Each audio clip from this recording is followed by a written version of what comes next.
Billionaire was stressed at work until a hospital image of his ex with a baby arrived by mistake. Before we begin, drop a comment telling us which city you're watching from. And once the story ends, don't forget to rate it from 0 to 10. Oh, and make sure to follow our channel for more stories like this. Now sit back and enjoy every detail. The mahogany conference table stretched endlessly before Alec Rivera as he drummed his fingers against its polished surface, the rhythmic tapping the only sound breaking the tension in the room.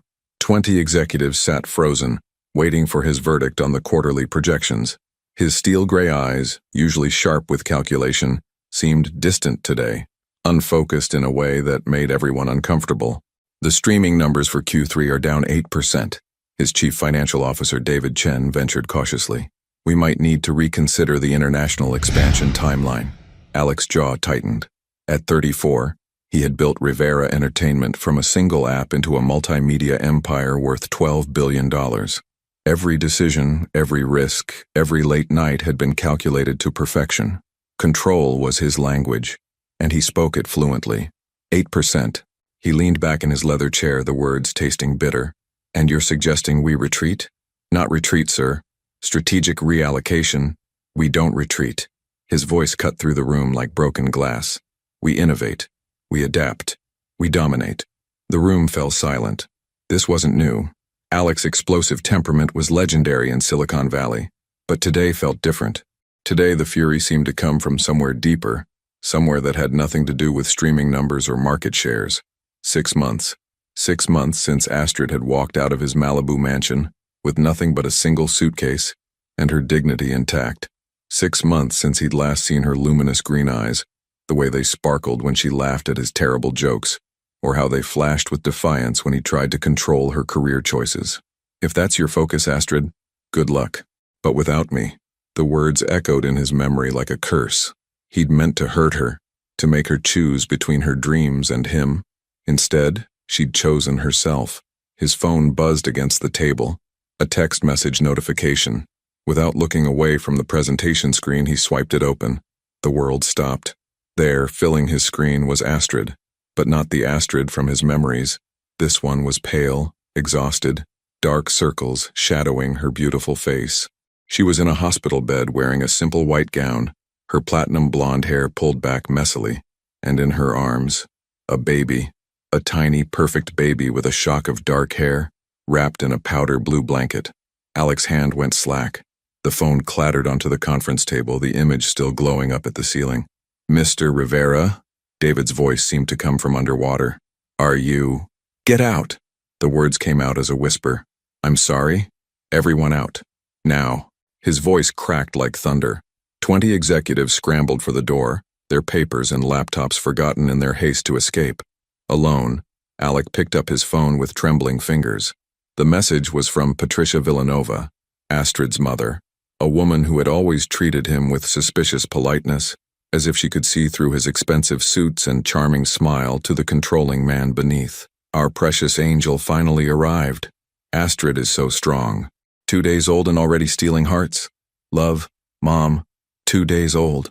Alec's mind raced through calculations. If the baby was born 2 days ago, and if it was premature, he grabbed his laptop, his fingers flying across the keyboard as he pulled up his calendar from 7 months ago. March.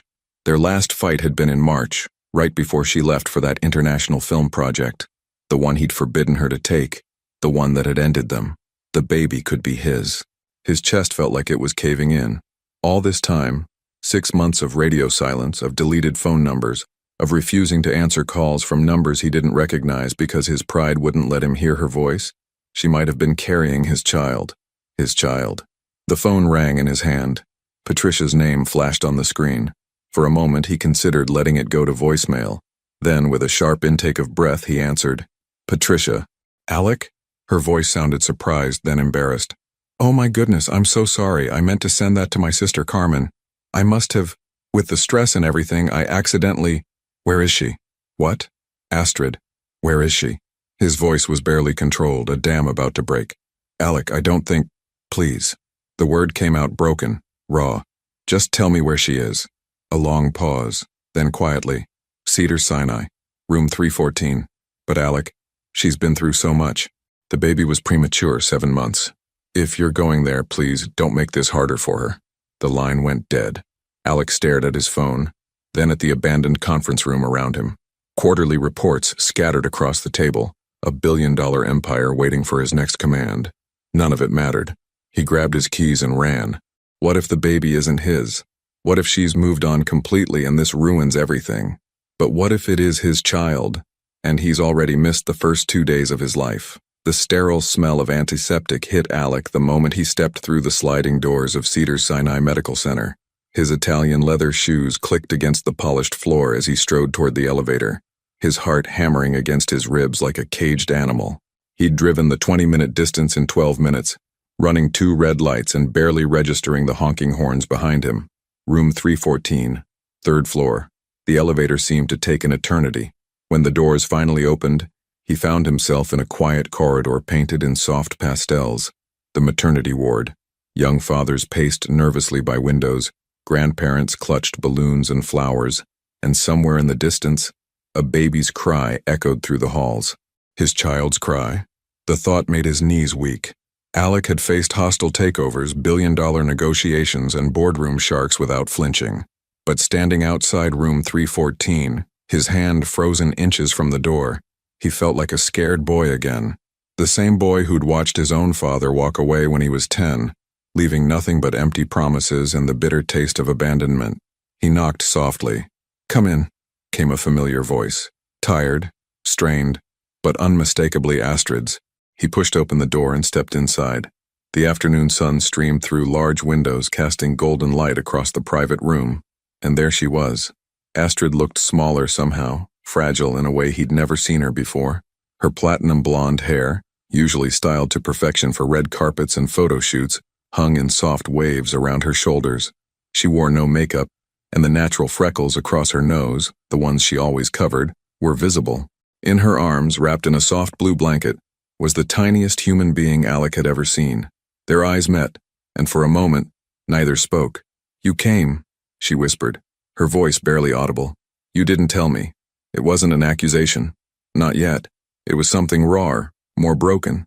Astrid looked down at the baby, whose tiny fist had escaped the blanket and was pressed against her chest. "No, I didn't." Alec stepped closer, his eyes drawn to the child. Dark hair, like his. But babies often had dark hair that changed later. The nose, though, that looked familiar. The stubborn set of the jaw, even in sleep. "Is he?" "Yes." Her answer came quick, certain. "He's yours, Alec. His name is Gabriel." The name hit him like a physical blow. Gabriel, after his grandfather, the only father figure he'd ever really known. She remembered. After everything, after all the fights and the silence and the months of separation, she remembered. 7 months. She continued, adjusting the baby's blanket with practiced movements. He was born at 33 weeks. His lungs needed help at first, but he's strong. The doctors say he'll be fine. Alec sank into the chair beside her bed, his legs finally giving out. "Why didn't you tell me you were pregnant?" Astrid's green eyes flashed with familiar fire. "When? During our last fight, when you told me I had to choose between you and my career? Or maybe during the 3 weeks after that when you refused to take my calls? Or perhaps during the 5 months since then when you've acted like I don't exist? I would've—" "What?"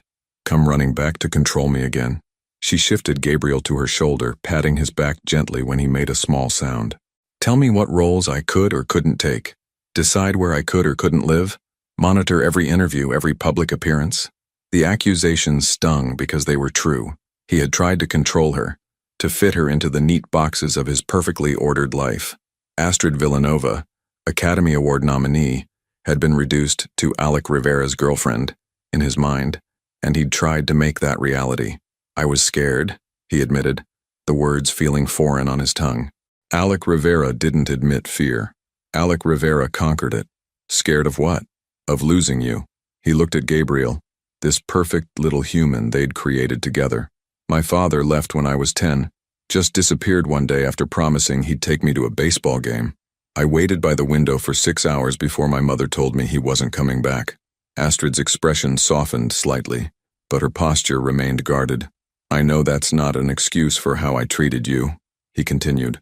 "But every time you had a love scene to film, every time some actor posted a picture with you, Every time you went to an event without me, I felt like that 10-year-old kid again, watching the people I care about slip away. Gabriel stirred in Astrid's arms, and she began to rock him gently. The motion was so natural, so maternal, that it took Alec's breath away. She'd always been good with children. He remembered how she'd light up around her young nieces and nephews during family gatherings.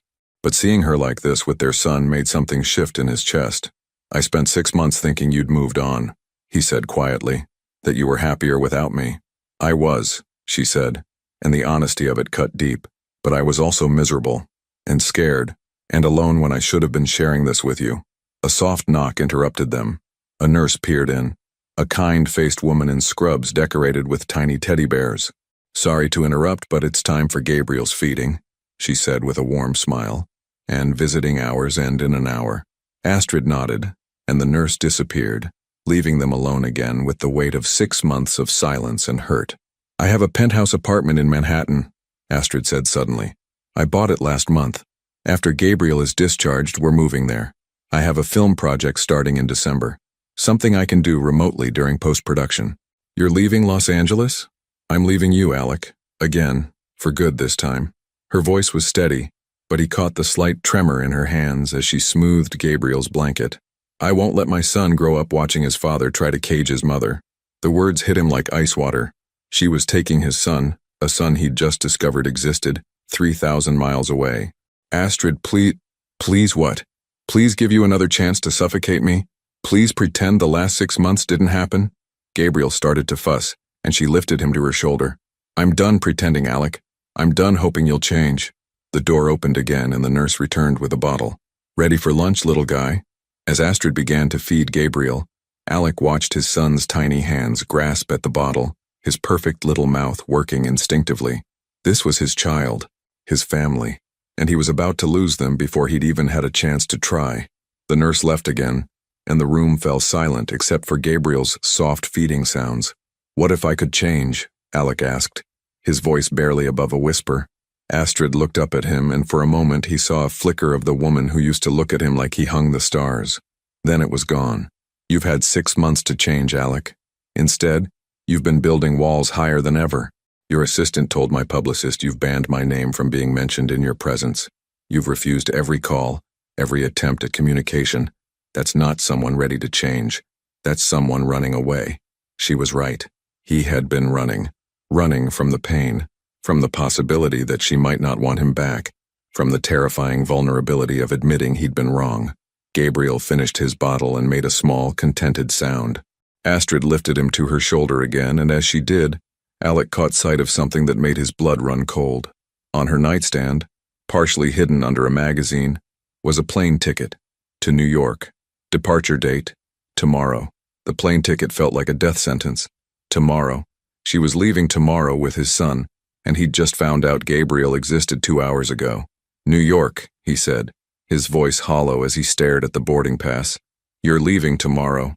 Astrid followed his gaze and sighed. Gabriel needs stability, I need distance, and you. She paused, settling their son back into her arms.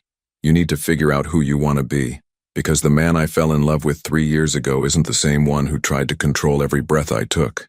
Alec felt panic rising in his throat, a sensation completely foreign to him. In business, he always had contingency plans, backup strategies, ways to turn losses into wins. But sitting in this hospital room watching Astrid prepare to disappear with their child, he felt utterly powerless. Give me a chance, he said, leaning forward in his chair. Don't take him away from me before I've even held him. Something flickered across Astrid's face. Surprise, maybe even pain. You want to hold him? The question caught him off guard. Want wasn't the right word. Need was closer. The need was so intense it physically hurt. Please.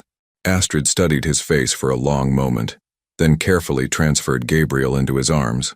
The baby was impossibly light, impossibly small. Alec held his breath, terrified he might break something so perfect. Gabriel's tiny fist curled around his finger with surprising strength, and suddenly Alec understood what people meant when they talked about love at first sight. He has your stubborn chin, Astrid said softly, watching them together. And your eyes, Alec whispered back. Gabriel's eyes were closed, but when they'd been open earlier, he'd caught glimpses of green, not quite as vibrant as Astrid's yet, but definitely not the steel gray of his own. For several minutes they sat in peaceful silence. Gabriel slept contentedly in his father's arms, occasionally making small sounds that made Alec's chest tight with emotion. This was his son, his child, and tomorrow he might never see him again. "I'll fight you," he said quietly, not looking away from Gabriel's face. "What? If you try to take him to New York, I'll fight you. Custody lawyers, court battles, whatever it takes." Now he did look at her, and his expression was determined, but not threatening. "I won't be like my father. I won't just disappear." Astrid's jaw tightened. "So you'll trap me with legal threats? That's your solution?" "That's my fear talking," he admitted. "But underneath that, I want to be better. I want to be the man you fell in love with. I want to be the father Gabriel deserves." Wanting and doing are two different things, Alec. A knock interrupted them. Dr. Miranda Reeves, Astrid's obstetrician, entered with a warm smile that faltered slightly when she saw Alec holding the baby. "Mr. Rivera," she said with professional politeness, "I didn't expect to see you here." "Neither did I," Alec replied honestly.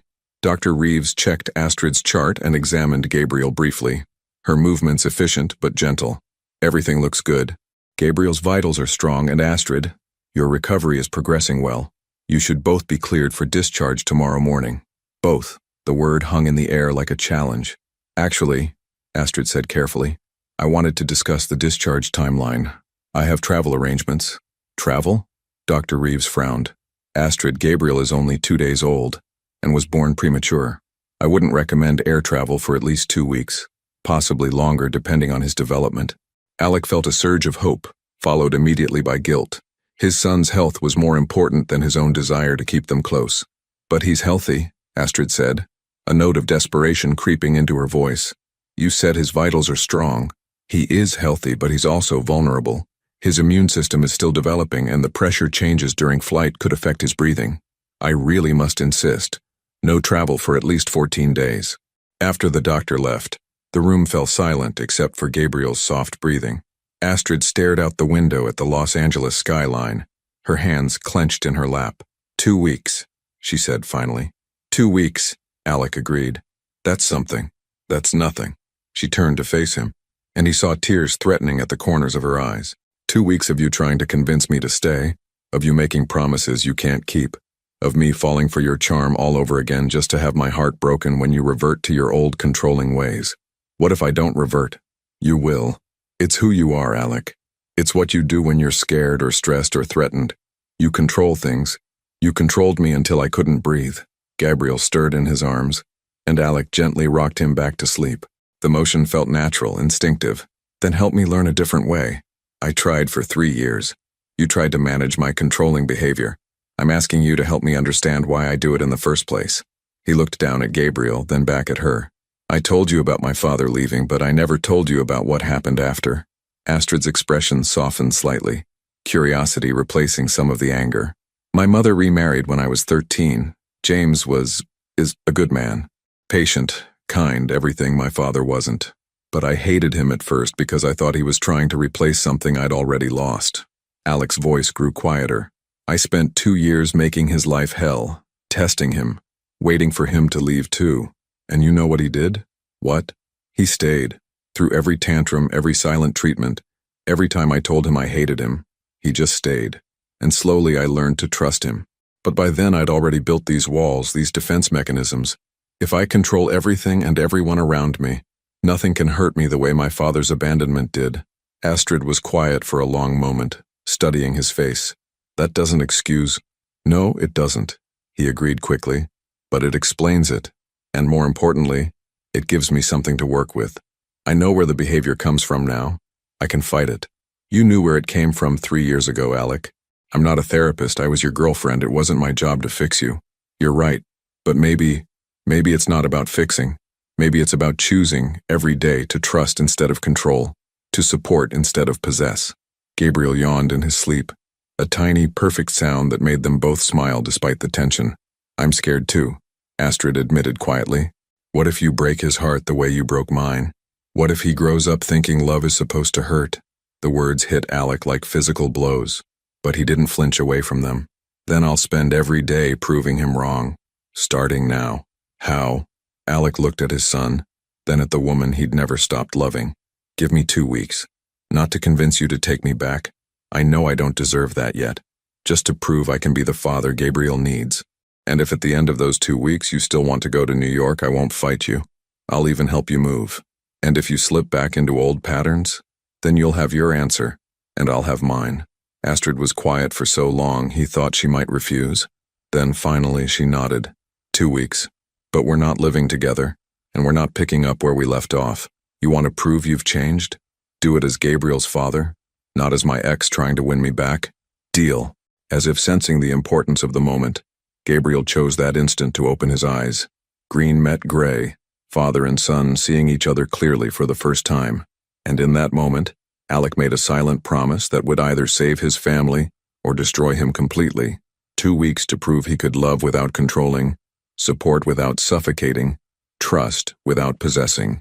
Starting with the hardest challenge of all, letting Astrid make her own choices even if those choices broke his heart. 3 days into their fragile agreement, Alec stood outside Astrid's Beverly Hills apartment at 6:47 a.m., holding 2 coffee cups and fighting the urge to use his emergency key. The old Alec would have let himself in, would have justified it as concern for Gabriel's well-being. The new Alec, the one he was desperately trying to become, knocked and waited and waited. When Astrid finally opened the door, her hair was a mess. She wore an oversized UCLA sweatshirt stained with what looked like baby formula, and her eyes had the glazed look of someone running on 2 hours of sleep. You look, he started. Like hell. I know. She stepped aside to let him in, accepting the coffee gratefully. Gabriel was up every 2 hours. I think he has his days and nights confused. Alec's instinct was to fix it, to suggest a night nurse, a better routine, a different feeding schedule. Instead, he bit his tongue and simply asked, "What can I do to help?" The question seemed to surprise her. She studied his face suspiciously, as if waiting for the catch. "You could hold him while I shower," she said finally. "I haven't had 5 minutes to myself since we got home yesterday." Gabriel was in his bassinet in the living room, wide awake and staring at a mobile of tiny stars that rotated slowly above his head. When he saw Alec, his little face scrunched up in what might have been recognition. "Hey, buddy," Alec whispered, carefully lifting his son. Gabriel fit perfectly in the crook of his arm, as if he'd been designed to rest there. "Your mom needs a break. Think you can hang out with your old man for a while?" From the bathroom came the sound of running water. Alec settled into the rocking chair Astrid had positioned by the window and began a gentle swaying motion. Gabriel's eyes, still that indeterminate newborn blue-green, tracked his face with startling intensity. "So this is strange for both of us, huh?" Alec murmured. "I'm new at this whole dad thing, and you're new at, well, everything." Gabriel made a small sound. Not quite a cry, not quite a coo. "I know I messed up with your mom," Alec continued, surprised by how easy it was to talk to someone who couldn't judge him yet. "I thought if I could just control everything, make everything perfect, she'd never leave. But perfect isn't the same as happy, is it? And controlling isn't the same as caring." The shower was still running. Alec closed his eyes and let himself imagine for just a moment what it might be like if this were their life. Quiet mornings, shared responsibilities, the simple intimacy of caring for their child together. "Mr. Rivera?" Alec's eyes snapped open. A woman stood in the doorway, late 50s, kind eyes, wearing scrubs decorated with cartoon elephants. "I'm sorry," she said quickly. "I didn't realize. I'm Helen, Gabriel's night nurse. Ms. Villanova hired me to start today." A night nurse. The exact solution he'd wanted to suggest but hadn't. Astrid had anticipated the need and handled it herself, without his input or control. "She didn't mention hiring a nurse," he said carefully. Helen's expression grew uncertain. "Should I not be here?" Ms. Villanova said she'd discussed it with Gabriel's father, but maybe there was a miscommunication. Before Alec could respond, Astrid appeared in the hallway, her hair wet and a look of panic on her face. "Helen, I'm so sorry. I completely lost track of time. I should have warned you that Alec would be here." She moved quickly to take Gabriel from his arms. "This is Gabriel's father. Alec, this is Helen Santos. She's a registered nurse with 15 years of pediatric experience." The old Alec would have been furious. How dare she make such an important decision without consulting him? How could she trust a stranger with their child? Why hadn't she discussed this with him first? The new Alec looked at Astrid, really looked at her. The exhaustion in her eyes, the slight tremor in her hands, the way she seemed to be holding herself together by sheer willpower. "That's brilliant," he said, and meant it. "You must be exhausted." Astrid blinked, clearly expecting an argument. "You're not upset?" "Why would I be upset? You identified a problem and solved it. You researched qualified help and made arrangements. That's exactly what a good mother does." Helen excused herself to set up in the nursery, and Astrid stared at Alec, as if he'd grown a second head. "Who are you and what did you do with Alec Rivera?" He laughed, but it came out hollow. "I'm trying to be someone better, someone who trusts your judgment instead of questioning it, someone who supports your decisions instead of undermining them." "It's been 3 days, Alec. This could just be an act." "It could be," he agreed, "but it's not." His phone buzzed insistently. David Chen's name flashed on the screen along with the words, "Urgent Tokyo Deal." Alec glanced at the phone, then at Astrid, then deliberately turned it face down on the coffee table. "Aren't you going to answer that?" Astrid asked. "It's not more important than this. This is just me drinking coffee while Helen gets Gabriel settled. The Tokyo expansion could be worth hundreds of millions." Alec met her eyes. "And this is me learning that some things matter more than money." The phone buzzed again, then again. By the 5th call, even Astrid looked concerned. "Alec, maybe you should—" "No." His voice was firm. "I spent 3 years putting work before everything else. Before you. Before us. Before any chance of having a real life. I won't make that mistake with Gabriel." But even as he said it, his jaw was tight with the effort of ignoring the calls. Astrid noticed. "Answer it," she said quietly. "Astrid, answer the phone, Alec, but put it on speaker. Let me hear how you handle whatever crisis is so urgent it can't wait until business hours." It was a test. He could see it in her eyes, the way she held herself ready to be disappointed. This was his chance to prove that his priorities had really shifted, that Gabriel and their fragile new dynamic mattered more than any business deal. He answered the call and put it on speaker. "David, what's the emergency?" "Alec, thank God. The Yamamoto Group is pulling out of the Tokyo deal. They're claiming we violated the exclusivity agreement by talking to Sony simultaneously. Legal says we could lose everything. The streaming rights, the distribution network, possibly face a lawsuit for breach of contract." Astrid watched Alec's face carefully. She could see the moment the businessman in him wanted to take over.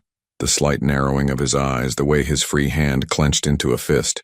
"When did Yamamoto receive information about the Sony discussions?" Alec asked. "Yesterday afternoon. We think there's a leak in the legal department." "What does Marcus recommend?" "Immediate damage control.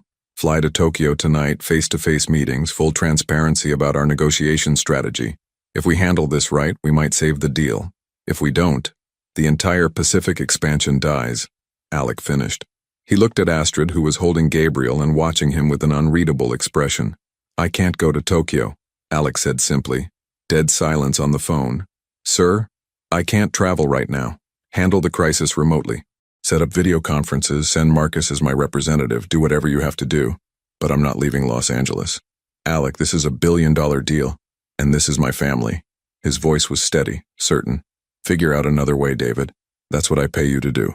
He hung up and looked at Astrid, who was staring at him with something that might have been amazement.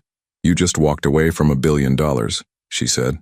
"No, I just chose what matters more." Gabriel made a soft sound, and they both looked down at him. He was staring up at his parents with those serious newborn eyes, as if he understood the magnitude of what had just happened.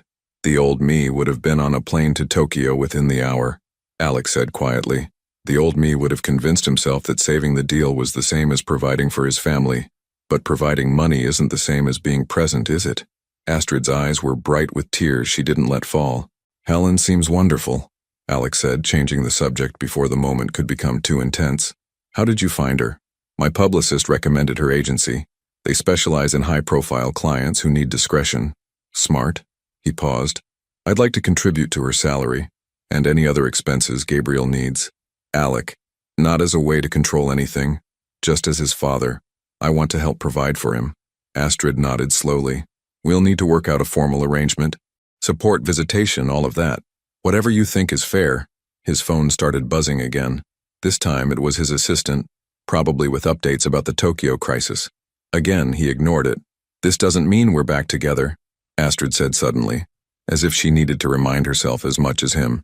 "I know, and it doesn't mean I trust you completely. I wouldn't expect you to. Not yet. But it's a start. Alec looked at his son in Astrid's arms, at the woman he'd never stopped loving despite everything he'd done to push her away, at the life he might still have a chance to build if he could prove himself worthy of it. Yeah, he said softly. It's a start. From the nursery came Helen's cheerful voice as she organized supplies and prepared for her first night shift. Outside, Los Angeles was waking up to another day, and in this quiet apartment, a broken family was taking its first tentative steps toward something that might eventually resemble healing. But healing, Alec was learning, required more than good intentions.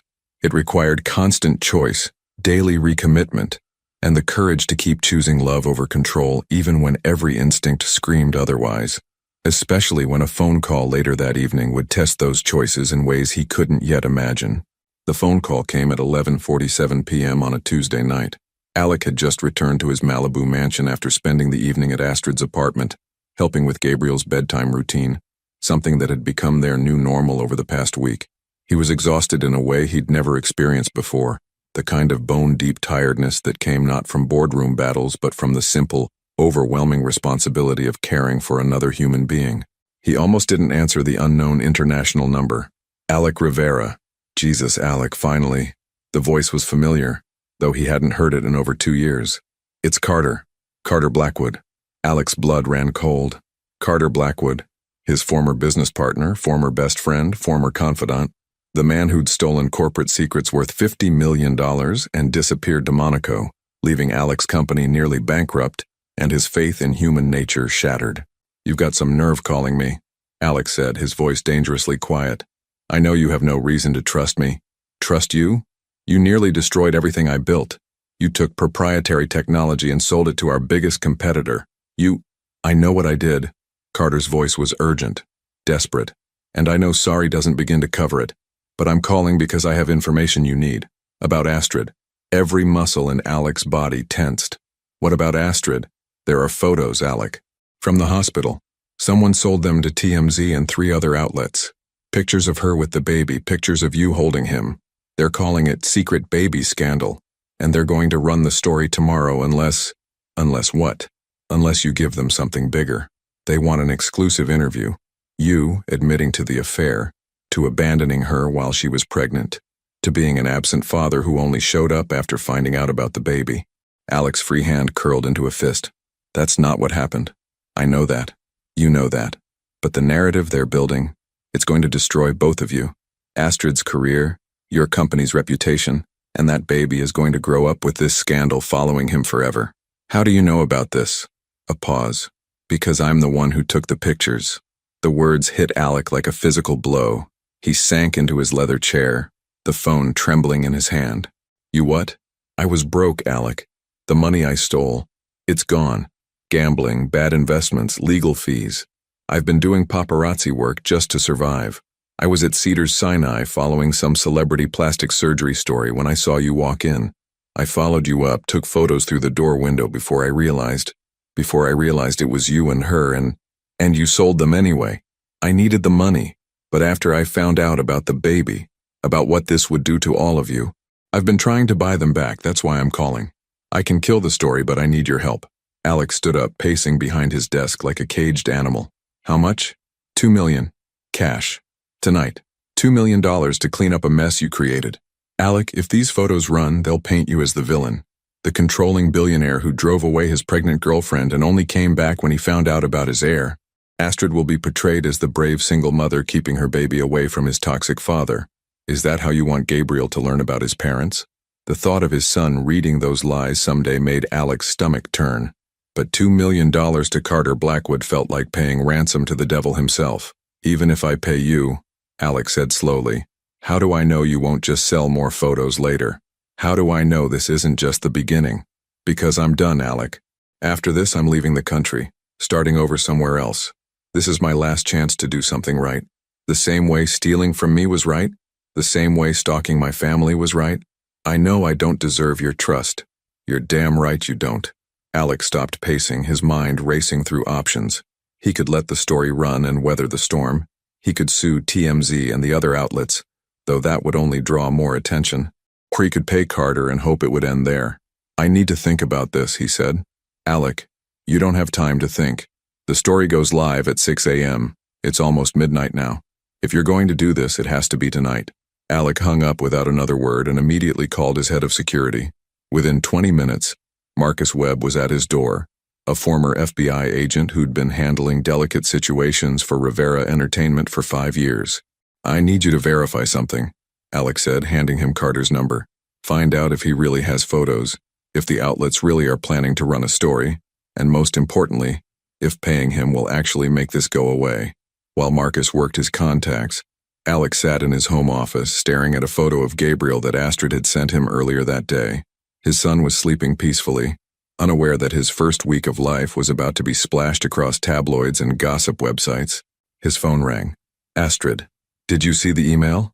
She asked without preamble. What email? Someone sent me screenshots. Photos of us at the hospital. They want to comment for a story they're running tomorrow. Her voice was shaking. Alec, how did this happen? I was so careful about privacy, about protecting Gabriel. Alec closed his eyes. I know who took them, and I'm handling it.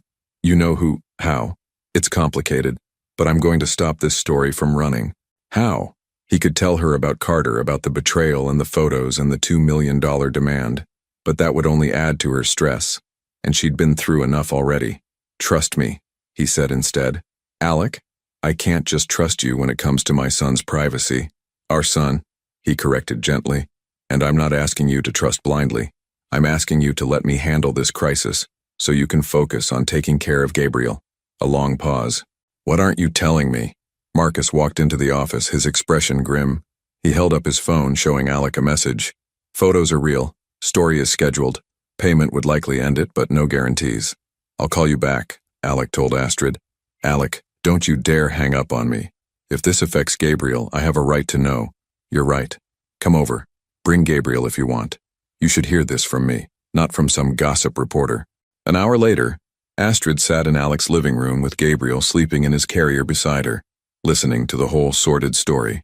Her face grew paler with each detail: Carter's betrayal, the stolen photos, the impossible choice between paying extortion money or watching their private moment become public entertainment.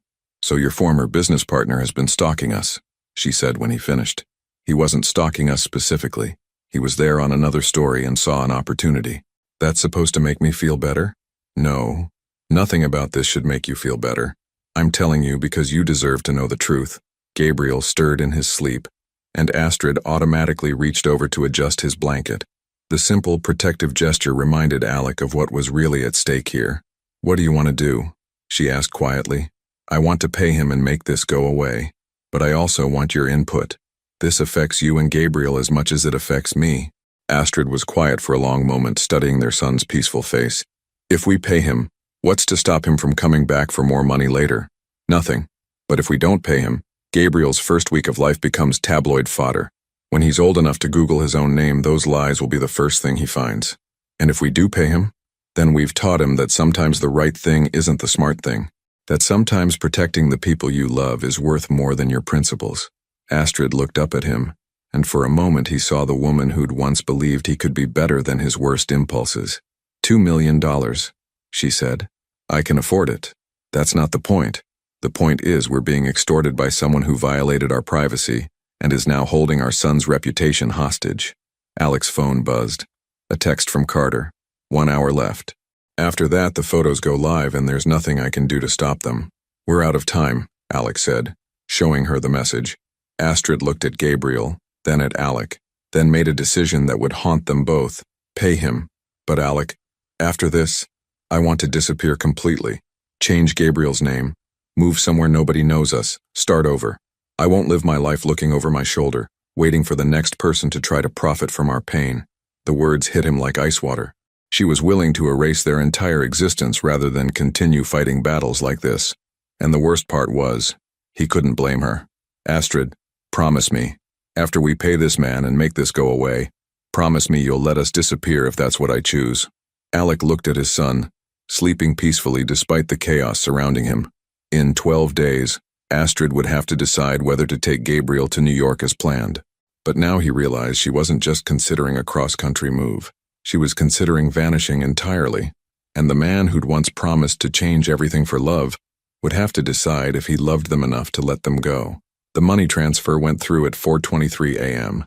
$2 million, moved from Alec's private account to an offshore bank in the Cayman Islands, with Carter Blackwood's assurance that every photo, every copy, every digital trace of their hospital moment had been destroyed.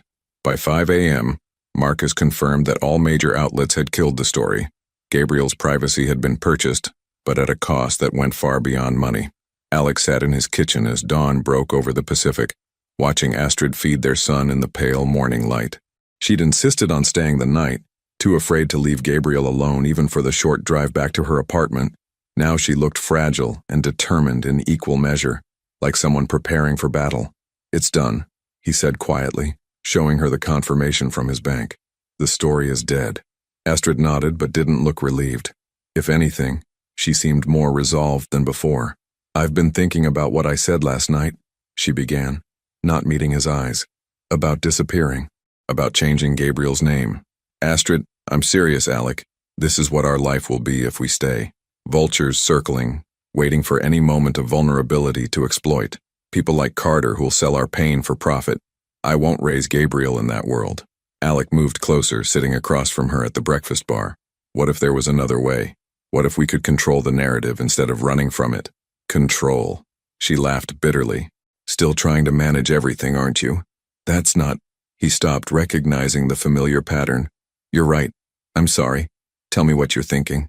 Astrid shifted Gabriel to her shoulder, her movements automatic now after a week of constant care.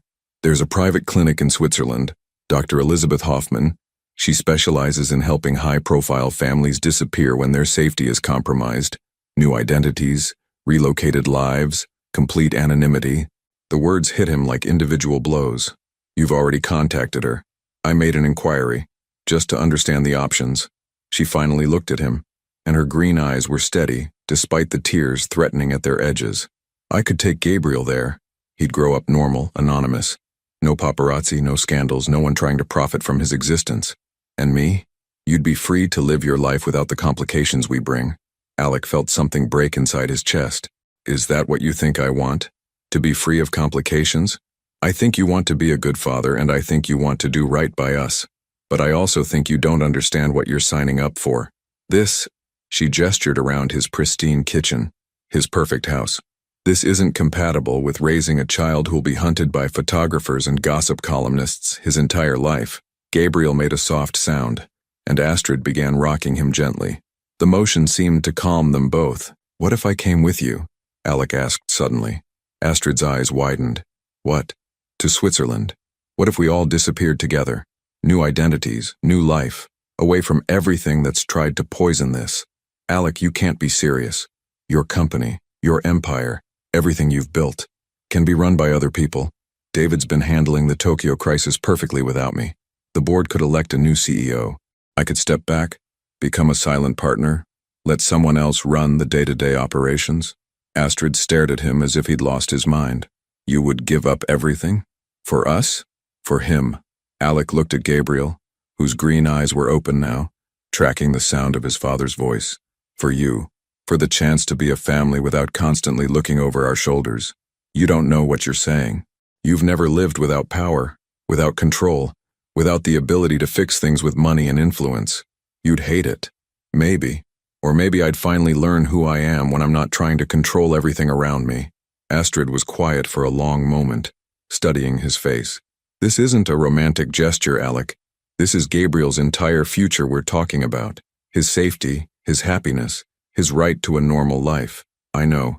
And if you came with us and then decided you couldn't handle it, if you got restless or bored or started resenting the limitations, we couldn't come back. Once we disappear, it's permanent." Alec understood the weight of what she was saying. No more Rivera entertainment. No more billion-dollar deals. No more private jets or exclusive restaurants or the kind of power that opened every door in every city.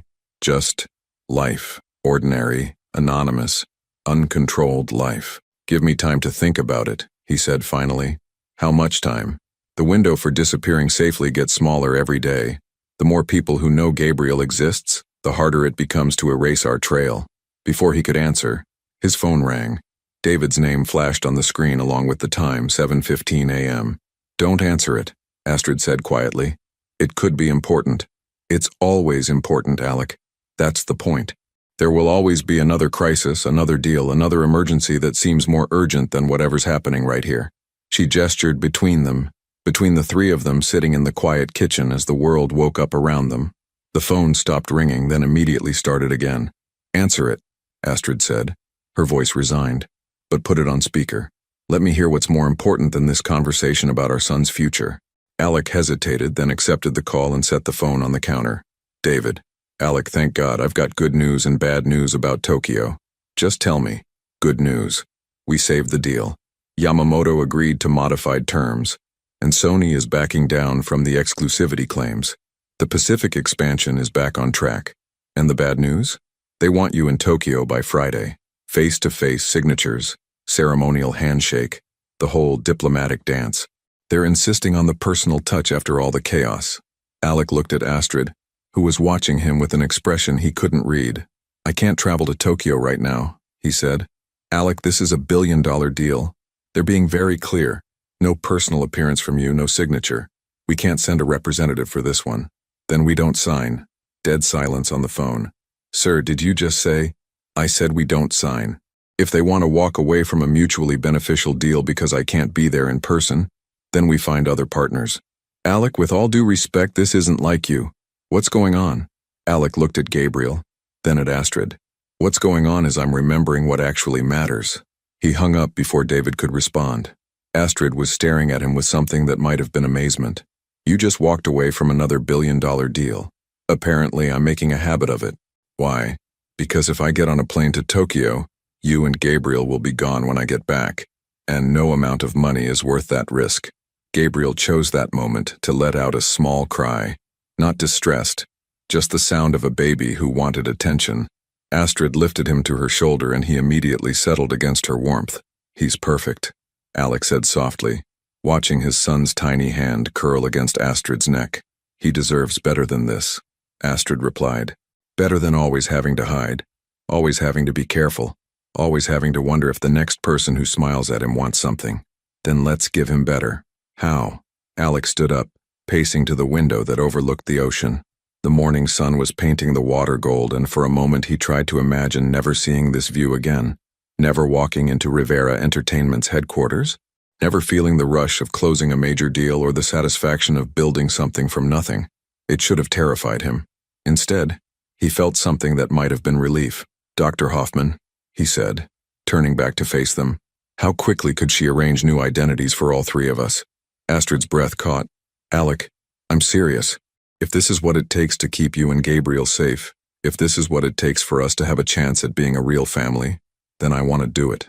You don't understand what you'd be giving up. I understand exactly what I'd be giving up. The question is, what would I be gaining? Gabriel made another soft sound and both parents looked at him instinctively. He was staring up at them with those serious newborn eyes as if he understood the magnitude of the decision being made about his future. Think about it, Alec said. Really think about it. Us together, somewhere no one knows our names or our history. Gabriel growing up normal, safe, free to be whoever he wants to be without living in the shadow of our past mistakes. And when you get bored of playing house, when you miss the power and the excitement and the feeling of being important, then I'll remember that this, he gestured to Gabriel, is the only important thing I've ever done. Astrid was quiet for a long time, rocking Gabriel gently as she processed everything he'd said. When she finally spoke, her voice was barely above a whisper. I need to call Dr. Hoffman. Are you sure? No, but I'm sure that staying here means Gabriel will never have a normal life. And I'm sure that if we're going to do this, we need to do it together, or not at all. As Astrid reached for her phone to make the call that would change everything, Alec realized he was about to discover who he really was when stripped of everything he thought defined him. The answer would either save his family or destroy them all. Doctor. Elizabeth Hoffman's voice was crisp and professional over the encrypted video call, her Swiss accent lending authority to words that would have sounded impossible from anyone else. 3 complete identity reconstructions, including a newborn, she said, studying the documents Astrid had sent. It's complex, but not impossible. The child's age actually works in our favor. No school records, no established social footprint. Alec sat beside Astrid on his living room couch, Gabriel sleeping peacefully in his arms. It had been 48 hours since they'd made their decision, and the reality of what they were planning was starting to sink in. How long would it take? Astrid asked. 2 weeks minimum. 4 weeks to be completely safe. We'll need new birth certificates, social security numbers, educational histories, employment records. Everything must be seamless. Any inconsistency could expose you later. And the cost? Alec asked. $5 million. Half now, half when you're safely relocated. Astrid tensed beside him. Even for Alec, $5 million was significant money. Enough to buy a small company or finance an entire film. That's acceptable, he said without hesitation. Dr. Hoffman nodded. Good. Now, the difficult part. From this moment forward, you cannot deviate from normal routines. Any unusual behavior, any suspicious activity could draw attention. Mr. Rivera, you must continue running your company as if nothing has changed.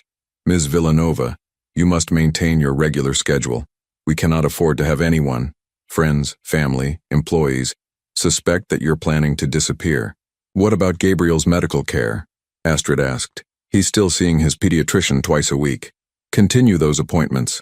We'll arrange for his medical records to be transferred to his new identity once we're ready to move. After the call ended, they sat in silence for several minutes. Gabriel had woken during the conversation but remained quiet, his green eyes tracking the movement of shadows on the ceiling. This is really happening, Astrid said finally. Second thoughts? She was quiet for so long he thought she might not answer. Then, every minute, but not about keeping Gabriel safe, about whether you can really do this. I can do this. Alec, you've never lived without an army of people solving your problems. No assistant, no security team, no legal department. Just you, dealing with ordinary life like ordinary people. I know it won't be easy, do you? Because yesterday you had a meltdown when your espresso machine broke and you had to drink regular coffee. Alec winced. She wasn't wrong. He'd spent 20 minutes on the phone with customer service, growing increasingly frustrated until Marcus had simply ordered a replacement machine for next-day delivery. I can learn, he said. You'll have to. We all will. His phone buzzed with a text from David. Emergency board meeting called for tomorrow. Shareholders are panicking about your recent decisions. Please call ASAP. Alec showed Astrid the message. It's starting. What's starting? The company is questioning my judgment. Missing the Tokyo deal, turning down major opportunities, they think I'm having some kind of breakdown. Aren't you? He looked at her, then at Gabriel, then around his pristine living room filled with expensive art and furniture that suddenly felt like stage props in someone else's life. Maybe. But if I am, it's the best breakdown I've ever had. The next morning, Alex sat in Rivera Entertainment's boardroom facing 12 of the most powerful people in the entertainment industry. The tension was palpable as David presented a summary of recent irregularities in his leadership. 3 major deals declined or postponed in the past week, David said, his voice carefully neutral. The Tokyo expansion, the Netflix partnership, the acquisition of Meridian Studios. Combined value, approximately $4 billion. Board member Catherine Walsh leaned forward. Alec, we need to understand what's driving these decisions. Are you experiencing personal issues that might be affecting your judgment? Personal issues, if only she knew. My judgment is fine, Alec said.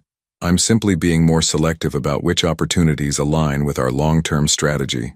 $4 billion in declined deals hardly seems strategic, said Robert Chen, David's uncle and the board's most vocal critic of Alec's leadership style. Short-term losses for long-term stability. What long-term strategy involves walking away from guaranteed profits? Alec looked around the table at faces he'd known for years.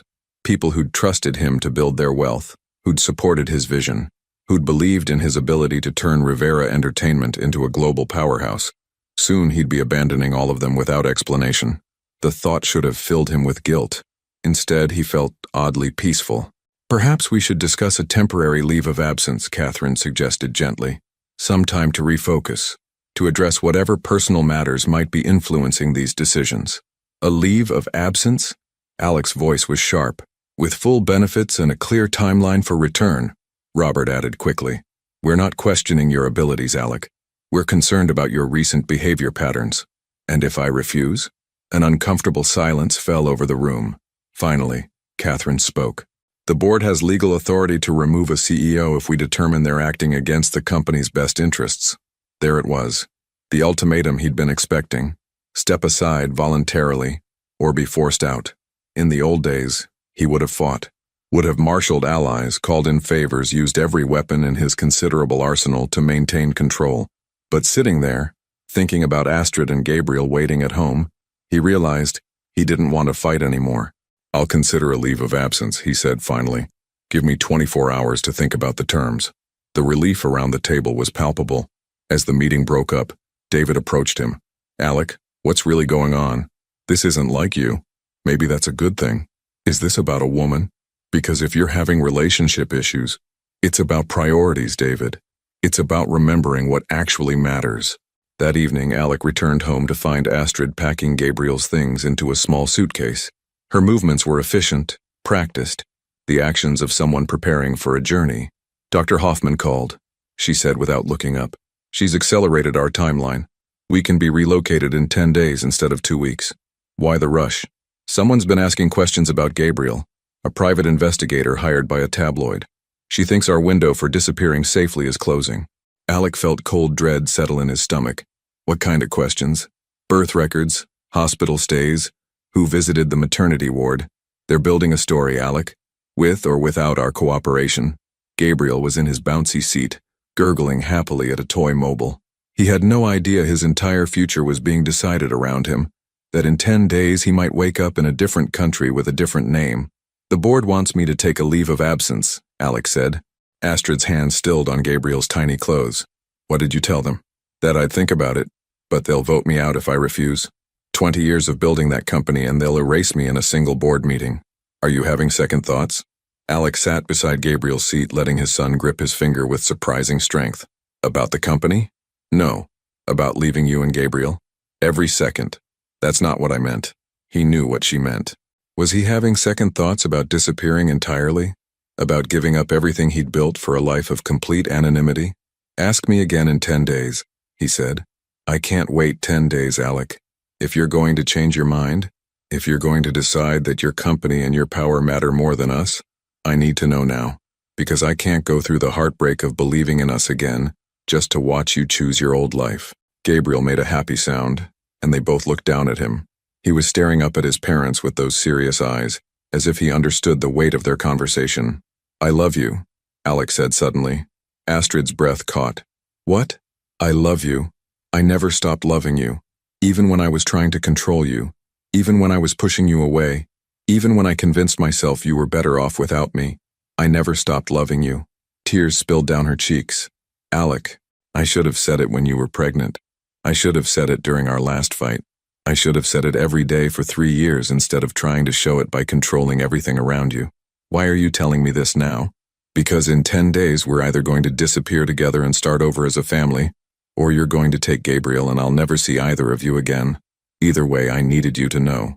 Astrid wiped her eyes with the back of her hand. "I love you too. I've always loved you. But love isn't enough if you can't change, if you can't really let go of the need to control everything. Then let me prove I can change. Let me prove that you and Gabriel matter more than anything else I've ever built." Gabriel started to fuss, and Astrid lifted him from his seat. As she settled him in her arms, Alec's phone rang. Dr. Hoffman's number. "There's been a complication," the doctor said without preamble.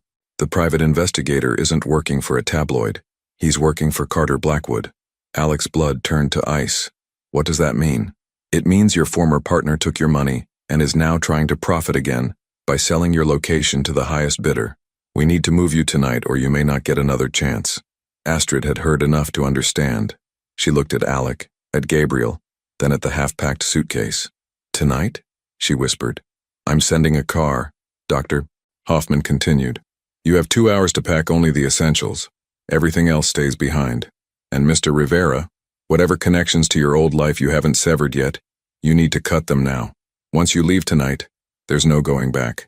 As Alec hung up, he realized this was it, the moment that would define the rest of their lives. In 2 hours, he would either walk away from everything he'd ever known, or he would lose the only things that had ever truly mattered. The choice was no longer theoretical. It was now, it was real, and it was irreversible.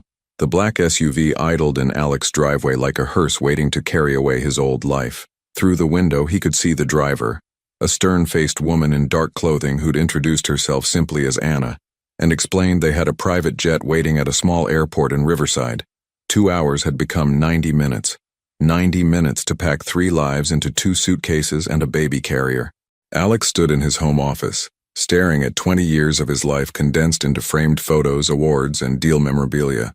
The first contract he'd ever signed, a picture with the mayor when Rivera Entertainment had been named Los Angeles Business of the Year. His father's watch, the only thing the man had left behind when he'd disappeared.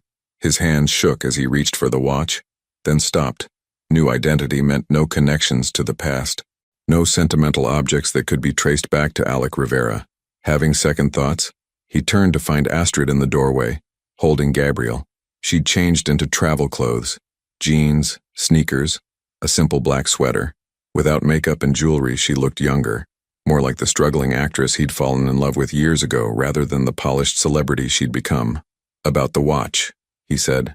"My grandfather gave it to my father, and my father left it to me. It's the only family heirloom I have, and now Gabriel will be your family legacy instead." She was right. He picked up a different photo, one of the 3 of them taken just yesterday by Helen, the night nurse. Gabriel was awake in the picture, looking directly at the camera with those serious eyes, while Alec and Astrid flanked him like protective sentinels. "This is all I need," he said, slipping the photo into his jacket pocket. As they walked through the house one last time, Alec's phone rang constantly. David calling about the board meeting, Catherine Walsh requesting clarification on his leave of absence decision, Marcus wanting to know why he'd canceled all security services without explanation. He turned the phone off. In the living room, Astrid was doing a final check of Gabriel's baby bag while their son slept peacefully in his carrier, unaware that he was about to begin an entirely new existence. "Anna says we need to leave in 10 minutes, Astrid said without looking up. "Astrid," his voice stopped her. "Before we do this, I need to ask you something." "What?" "If things don't work out, if I can't adjust to normal life, if I make you miserable trying to figure out how to be ordinary, promise me you won't regret this choice." "I can't promise that." Her honesty hit him like a physical blow. "But," she continued, "I can promise that I'll regret it more if we don't try. Gabriel deserves parents who chose him over everything else, even if we mess up everything else." Gabriel stirred, making soft baby sounds. Alec knelt beside the carrier, studying his son's perfect features.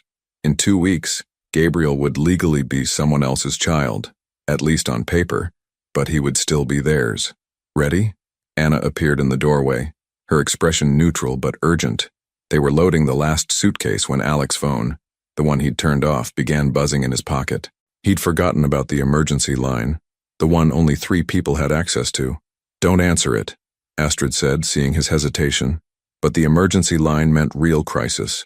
Someone dying, the company in genuine peril, something that couldn't wait for business hours or proper channels. He looked at the caller ID. "David, 30 seconds, he told Anna, who nodded curtly. "Alec, thank God." David's voice was tight with panic. "Where are you? I've been trying to reach you for hours." "I'm handling a personal emergency. What's so urgent it couldn't wait?" "It's about Carter Blackwood. He's here, Alec. He showed up at the office an hour ago with a legal team, claiming he has evidence of corporate malfeasance. He's demanding a meeting with the board, threatening to go public with allegations of financial misconduct unless we pay him $50 million. Alec's blood went cold. $50 million. Carter wasn't just trying to profit from photos anymore. He was attempting to destroy Rivera Entertainment entirely. "What kind of evidence?" "Financial records from your partnership 5 years ago. Contracts, emails, transaction logs. He's claiming you knew about his embezzlement and covered it up to protect the company's reputation. That's impossible. I was the one who exposed his theft. I know that. You know that. But he's got documentation that suggests otherwise. Alec, if this goes public, it won't just ruin the company, it could land you in prison." Astrid was watching his face, her expression shifting from impatience to concern as she recognized the gravity of whatever David was saying. "How long do I have?" Alec asked. "The board is meeting in emergency session tonight.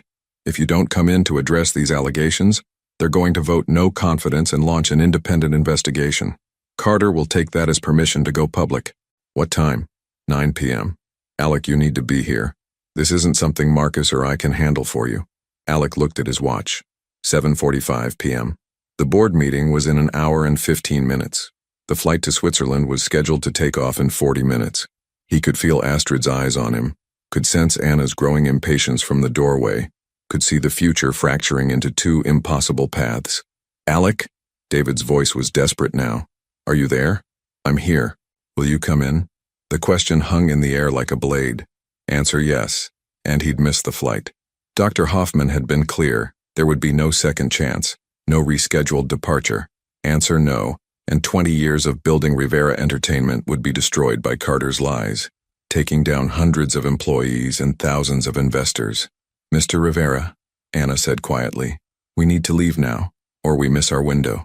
Astrid stepped closer to him, Gabriel still sleeping in her arms. Alec, whatever's happening with your company, we can't wait. If we don't leave tonight, I know. His voice came out hoarse. Mr. Rivera? Anna's tone was more urgent now. Alec, I need an answer. David's voice through the phone. Daddy needs to make a choice, doesn't he? Astrid whispered to Gabriel, though her eyes never left Alec's face. And suddenly, looking at his son, the choice became clear. David, he said into the phone. Yes? Contact Jennifer Walsh at Walsh & Associates. Transfer all of Carter's allegations to her. She's the best corporate defense attorney in the city. Give her full authority to act on the company's behalf. Alec, this isn't something we can handle through lawyers. The board needs to hear from you directly. Then tell the board that Alec Rivera is officially resigning as CEO, effective immediately.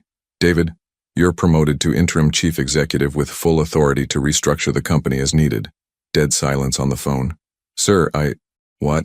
You heard me. I'm resigning. Fight Carter however you see fit, but do it without me.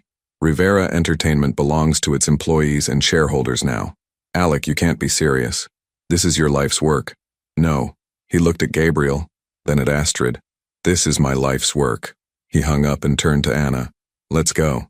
As they walked toward the SUV, Astrid caught his arm. You just gave up everything, she said, her voice filled with wonder and terror. No. I just figured out what everything actually is. Anna held the car door open as they loaded Gabriel's carrier into the back seat. As Alec took one last look at his house, at the life he was leaving behind, his phone rang again. This time he didn't hesitate. He removed the battery and dropped both pieces into the trash can by his driveway. No going back? Astrid asked as they settled into the car. No going back. As they drove away into the Los Angeles night, Alec realized he felt lighter than he had in years. Behind them, his empire was probably crumbling in a boardroom where panicked executives tried to make sense of his resignation. Ahead of them lay complete uncertainty. New names, new country, new life built from absolutely nothing. For the first time in his adult life, he had no plan, no control, no power to shape outcomes. And he had never been more certain that he was exactly where he needed to be. Gabriel slept peacefully between them as the city lights faded in the distance, unaware that his parents had just chosen love over everything they'd thought mattered. But he would grow up knowing that when it really counted, when the choice was between power and family, his father had chosen him. That knowledge would be the only inheritance that mattered. 6 months later, Michael and Sarah Bennett sat on a park bench in the small town of Lucerne, Switzerland, watching their 8-month-old son Danny play with his toes in his stroller. To anyone observing, they looked like an ordinary young family enjoying a peaceful afternoon. A carpenter and a part-time translator who'd moved to Switzerland for the quiet life and clean air. No one would have recognized them as Alec Rivera and Astrid Villanova.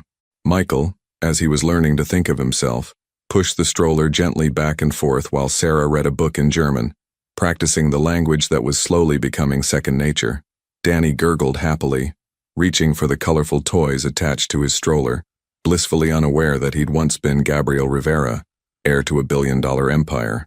Mrs. Hoffman was right about the adjustment period, Sarah said quietly, not looking up from her book. 6 months and I still wake up sometimes forgetting who I'm supposed to be. I wake up reaching for my phone to check stock prices, Michael admitted. Then I remember I don't have a phone, and I don't have stocks. It had been the hardest 6 months of his life. Learning to live without assistance, without security, without the ability to solve problems with money and influence. Their apartment was modest. 2 bedrooms above a bakery with a view of the lake if you craned your neck just right. Michael worked construction jobs, his hands growing calloused and strong in ways they'd never been when his biggest physical challenge was signing contracts. Sarah had found work as a freelance translator, her multilingual skills finally put to practical use. They shopped at local markets, cooked their own meals, took turns with night feedings, and discovered the strange intimacy of a life with no servants, no staff, no one to handle the mundane details of existence. "Do you miss it?" she asked, the question that hung between them every day but was rarely spoken aloud. Michael was quiet for a moment, watching Danny grab at a butterfly that had landed on the edge of his stroller. "I miss the illusion of control. I miss thinking I understood how the world worked. But miss the life itself? No, it wasn't entirely true." Some mornings, he woke up with phantom anxiety about deals that no longer existed, meetings he'd never attend again, crises that someone else would have to solve. His therapist, Dr. Weber, a kind woman who specialized in helping people rebuild their identities, said this was normal. The mind needed time to release patterns formed over decades. "What about you?" he asked. "Any regrets about giving up Hollywood?" Sarah laughed, but there was an edge to it. "You mean, do I miss having strangers analyze my appearance and speculate about my personal life in magazines? Do I miss having to smile perfectly at events while inside I was dying from exhaustion? Do I miss never being sure if people liked me or just wanted something from me?" "That's not a no." She was quiet for a long moment, watching a group of children play on swings nearby. "I miss the creative work sometimes. The feeling of inhabiting someone else's story, of making people feel things they'd never felt before. But I don't miss the industry, and I definitely don't miss the fear."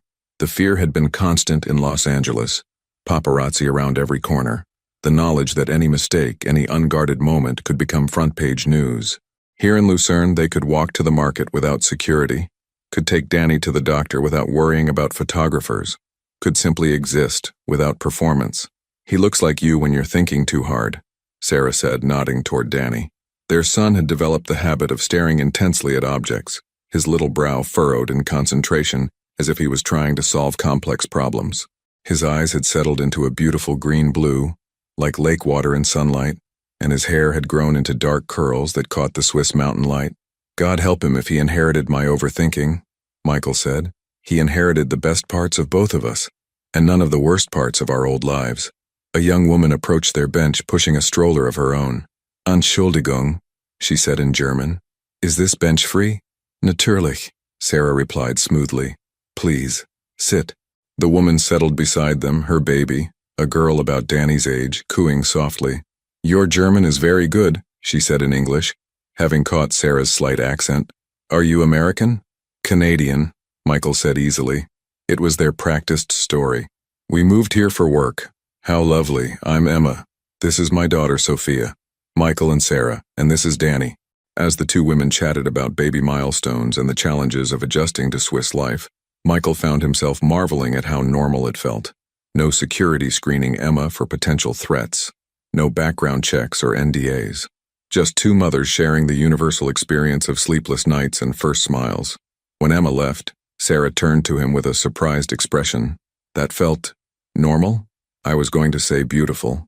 When was the last time either of us just talked to a stranger without wondering what they wanted from us?"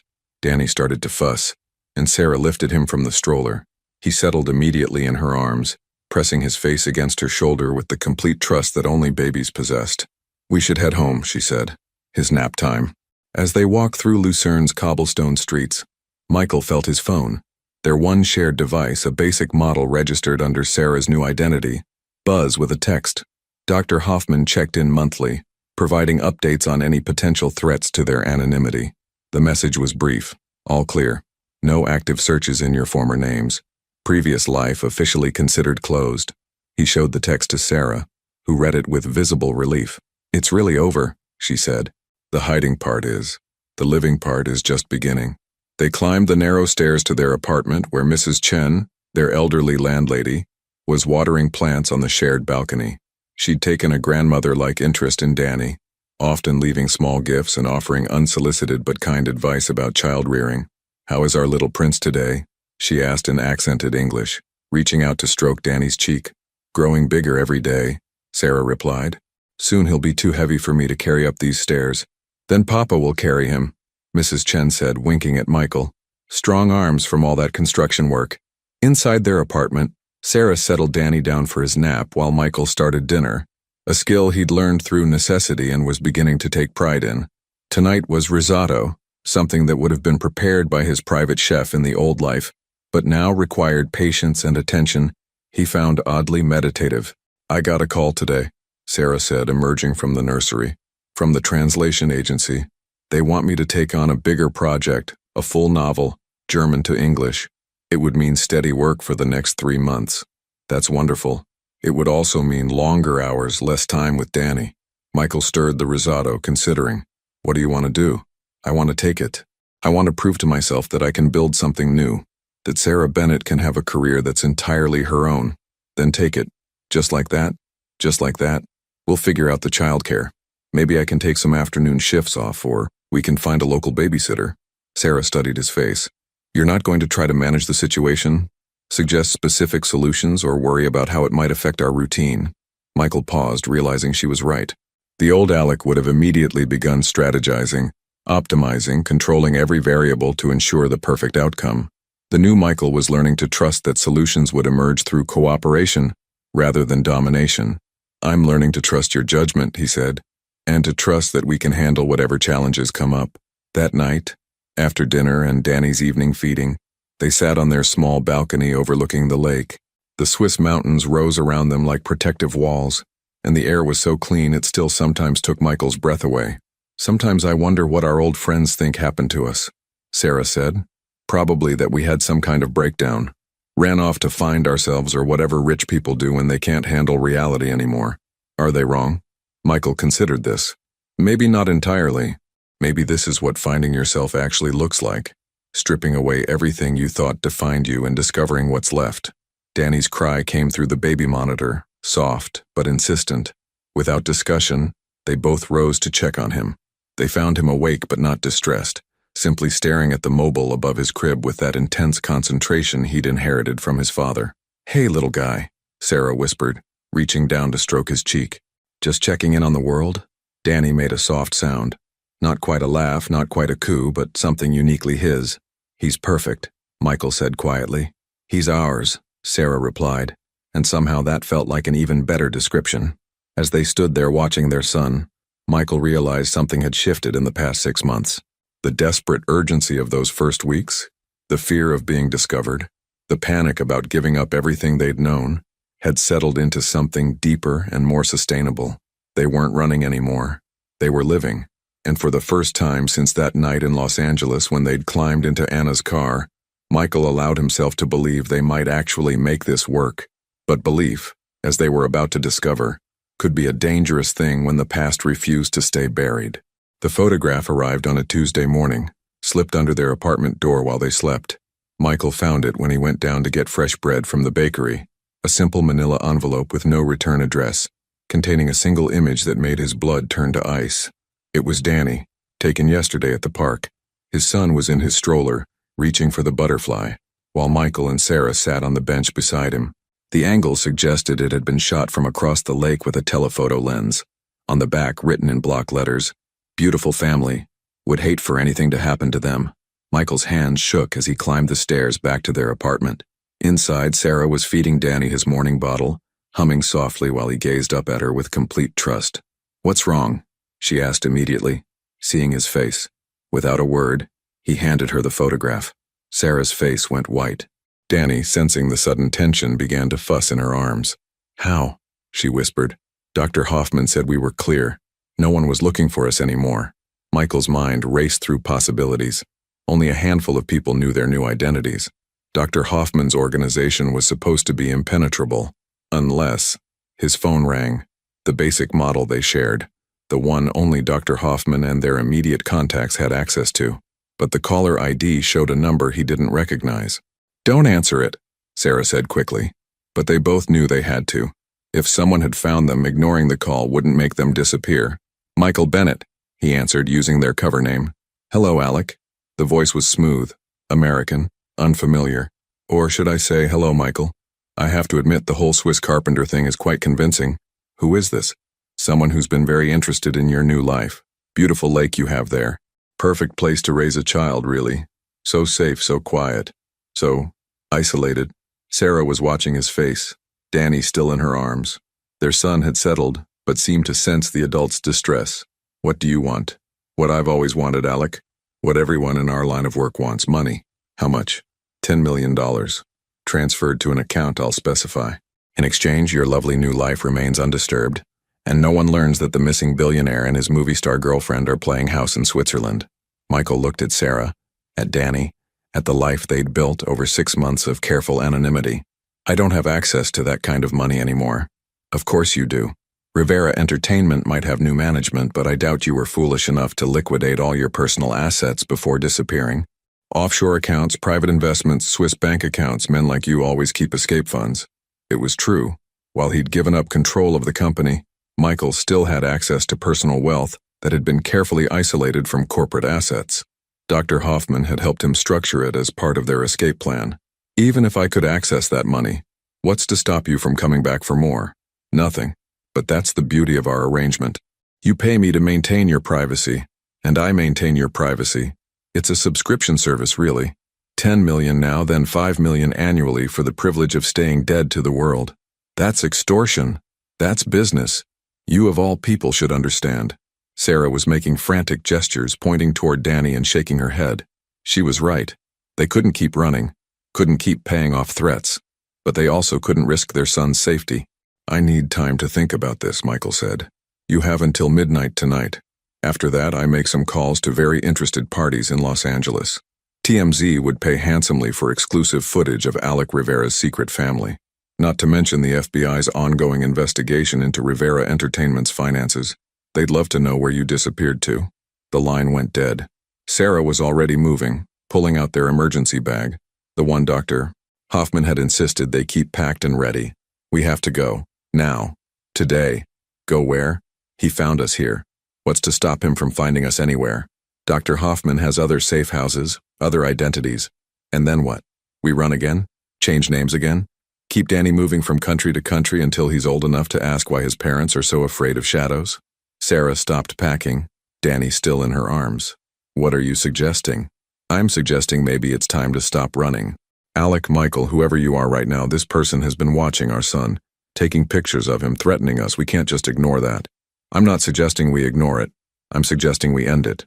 Michael pulled out their laptop and logged into an encrypted account he hadn't accessed in months. Numbers flashed across the screen. Investments, bonds, accounts scattered across 3 continents. Enough money to pay off a dozen extortionists. Enough money to run forever. Or enough money to fight back. What are you doing? Calling Dr. Hoffman. If someone breached her security to find us, she needs to know.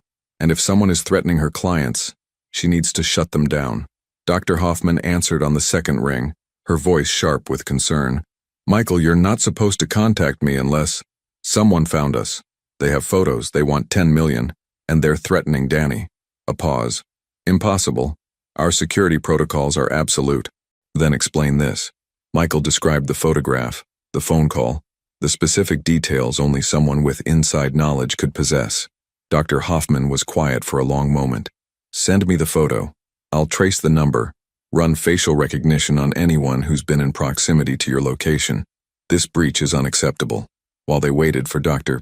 Hoffman to call back, Michael and Sarah sat at their small kitchen table, Danny between them in his high chair, completely oblivious to the crisis unfolding around him.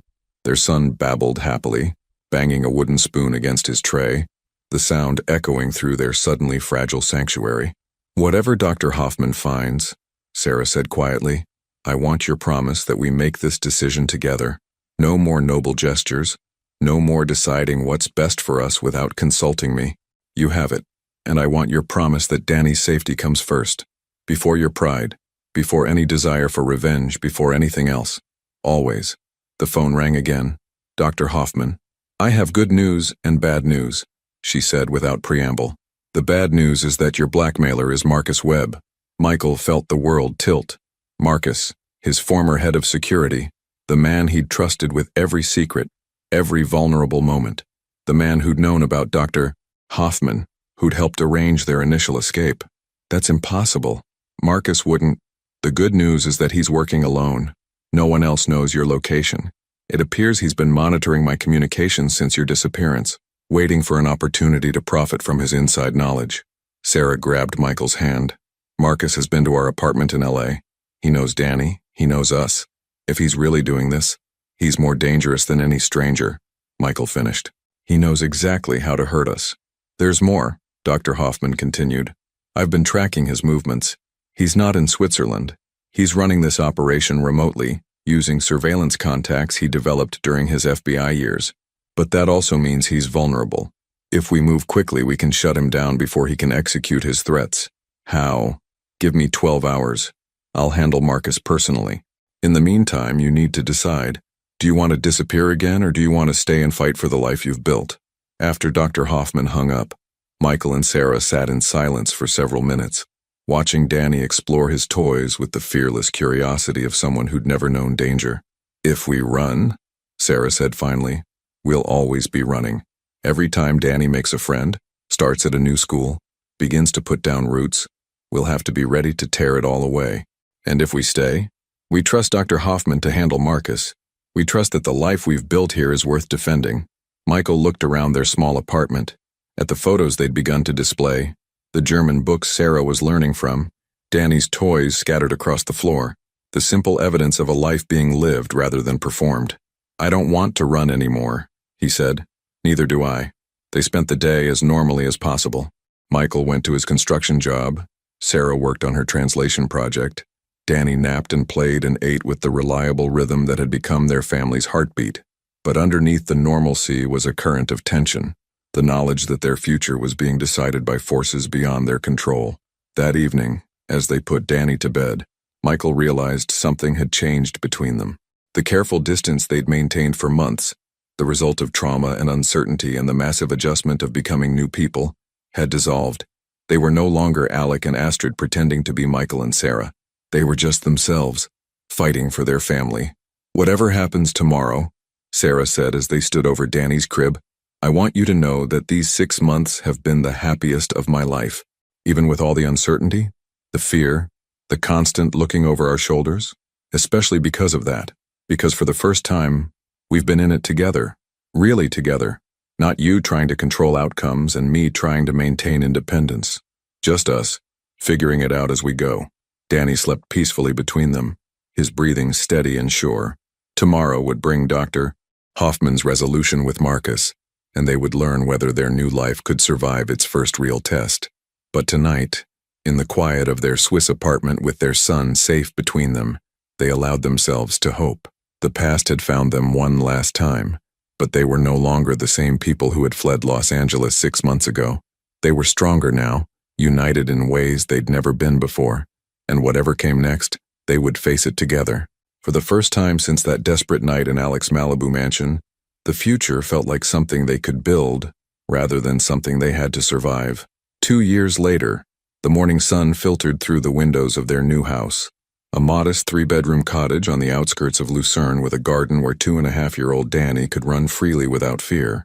Michael stood at the kitchen counter, making coffee with the careful precision he'd learned over 2 years of handling life's simple tasks himself, while Sarah sat at the breakfast table reviewing proofs for her latest translation project.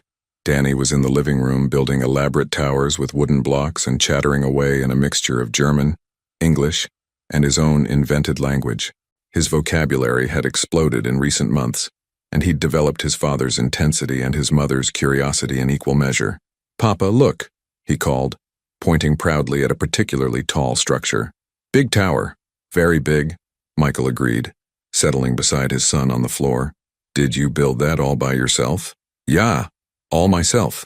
Danny's pride was infectious, and Michael found himself grinning at the simple joy of a toddler's accomplishment. It had been 18 months since Dr. Hoffman had called to inform them that Marcus Webb had been permanently neutralized as a threat. She'd never provided details, and they'd never asked. Some questions were better left unanswered. What mattered was that the threats had stopped, the surveillance had ended, and they'd been free to stop looking over their shoulders. In that time, their life had taken on the comfortable rhythms of normalcy. Michael's carpentry skills had evolved into a small but successful custom furniture business. Word of mouth had brought him steady clients who appreciated the attention to detail he brought to every piece. A perfectionism that had once driven him to control billion-dollar deals now channeled into crafting dining tables and children's toy chests. Sarah had become the region's most sought-after translator, specializing in literary works.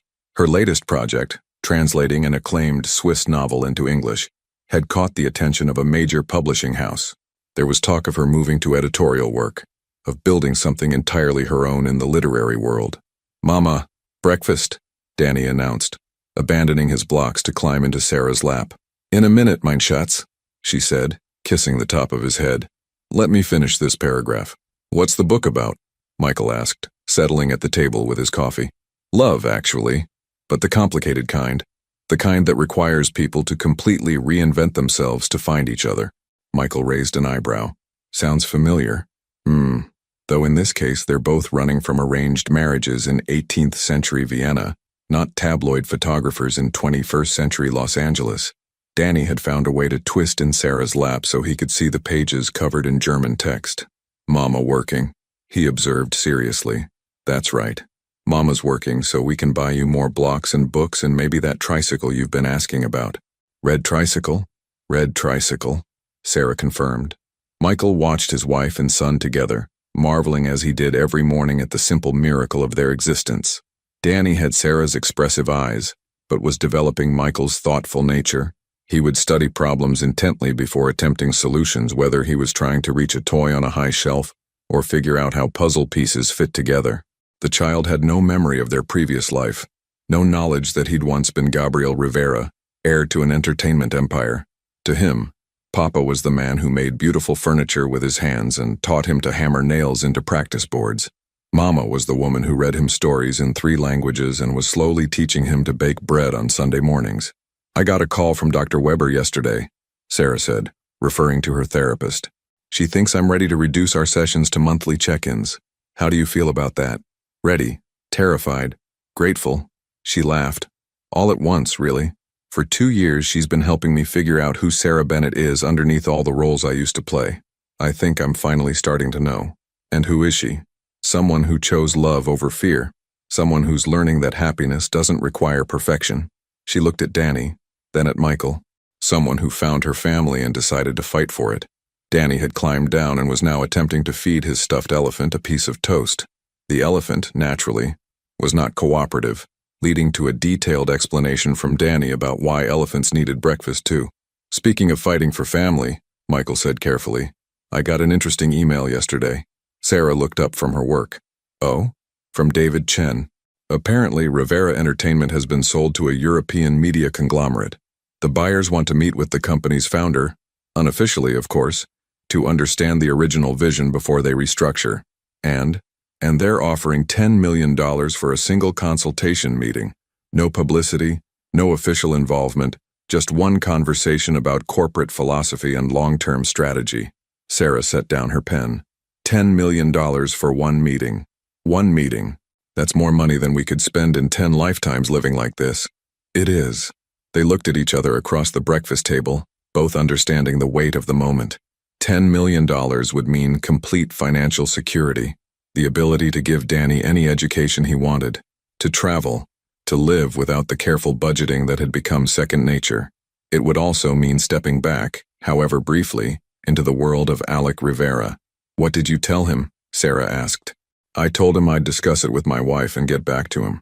Danny had successfully convinced his elephant to accept a tiny piece of toast and was now attempting to teach it proper chewing technique. His concentration was absolute, his belief in the elephant's capacity to learn both touching and hilarious. "What do you want to do?" Sarah asked. Michael was quiet for a long moment, watching his son play. 2 years ago, I would have seen this as an opportunity to regain influence, to remind the world that Alec Rivera still mattered. I would have convinced myself it was about financial security for the family, but really it would have been about my ego. And now? Now I see it as a choice between who I was and who I've become, between the life that almost destroyed us and the life we've built together.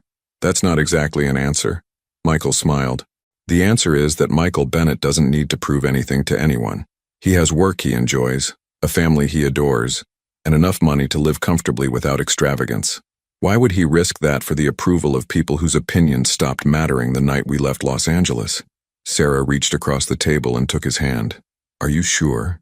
Because if you're having second thoughts about this life, about us, I'm sure. About this life, about us, about everything that really matters. He squeezed her hand. Although I do want to discuss one thing with you.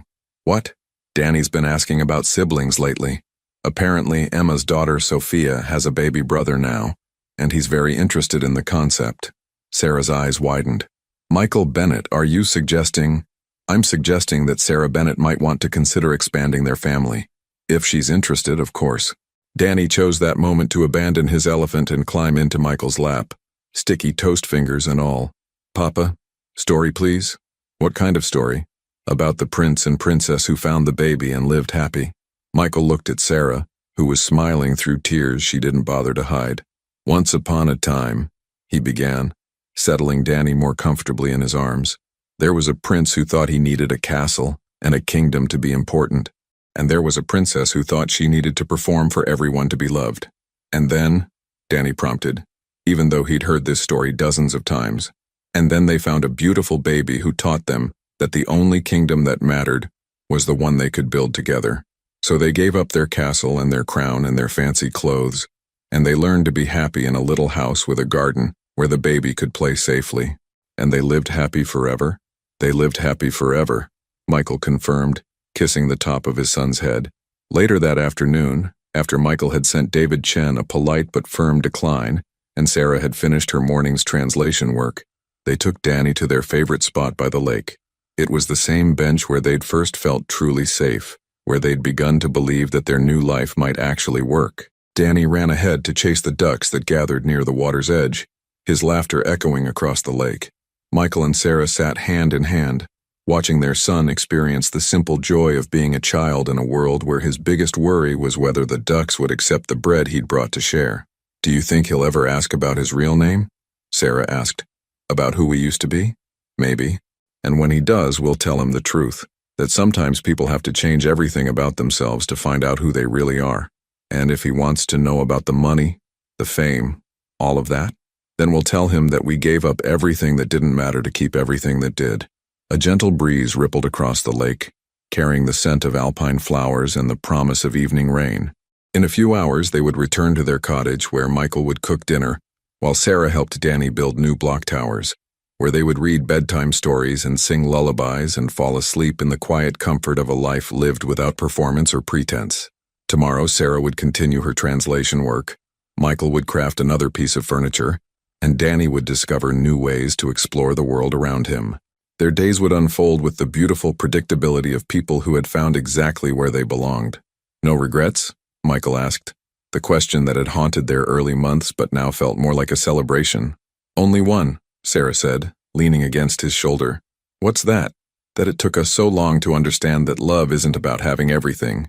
It's about choosing what matters most and letting everything else go." Danny ran back to them breathless and glowing with excitement. "Mama, Papa, the ducks said thank you." "Did they really?" Sarah asked, lifting him onto her lap. "Yeah, they said quack, which means thank you in duck language." "How do you know duck language?" Michael asked seriously. "Sophia's baby brother taught me. He speaks duck and baby and a little bit of German." As they sat there together, a family that had chosen love over everything else, Michael realized that this was the ending he'd been searching for his entire life without knowing it. Not the triumph of acquisition or the victory of control, but the quiet joy of being exactly where he belonged, with exactly the people who mattered most. The sun was beginning to set over the Swiss mountains, painting the lake in shades of gold and rose. Soon they would gather their things and walk home to their simple cottage, where no photographers waited, where no crisis demanded immediate attention, where the most important decision of the day might be whether to have pasta or soup for dinner. It was, Michael thought, the most beautiful life he could have imagined. Would you have made the same choice, giving up everything you thought you wanted to keep the only things that truly matter? Your participation means a lot to the channel. Please share your thoughts in the comments. Thank you for watching. If you enjoyed the story, please subscribe to our channel and leave a comment below letting us know what you thought. Your feedback and support mean a lot to us. Stay tuned for more exciting stories.